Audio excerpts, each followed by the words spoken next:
సాధారణంగా స్కూల్స్ లో principles and teachers చాలా స్ట్రిక్ట్ గా ఉంటారు డిసిప్లిన్ విషయంలో.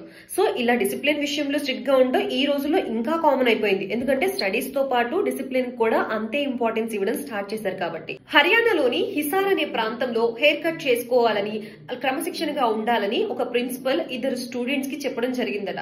సో ఎందుకు ఉండట్లేదు, మీరు క్రమశిక్షణగా ఉండండి అని చెప్పారట. అందరు విద్యార్థులకి చెప్పినట్టే వాళ్ళిద్దరు కూడా చెప్పారట. మరి వాళ్ళిద్దరికి ఆ మాట నచ్చలేదో ఏమో తెలియదు కానీ స్కూల్లో అందరూ చూస్తూ ఉండగానే ప్రిన్సిపల్ ని కత్తితో పొడిచి పలుమార్లు పరారయ్యారట. కాతార్ మెమోరియల్ సీనియర్ సెకండరీ స్కూల్లో ఈ ఘటన జరిగింది. ఈ ఘటన జరగడంతో జగీర్ సింగ్ ప్రిన్సిపల్ 50 సంవత్సరాల వయసు గల మనిషి అక్కడికక్కడే స్పాట్ లోనే చనిపోయారు.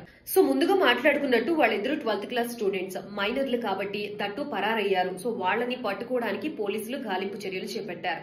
అండ్ ఇంకో విషయం ఏంటి అంటే, గురు పౌర్ణమి రోజు ఇలాంటి ఘటన జరగడం, అలాగే ఈ ఘటన విన్న వాళ్ళు, చూసిన వాళ్ళు అసలు గురు పౌర్ణమి రోజు గురువుని పూజించాల్సింది పోయి ఇలా కత్తిపోట్లకి గురి చేస్తారా అని చెప్పి అసహనం వ్యక్తం చేస్తున్నారు.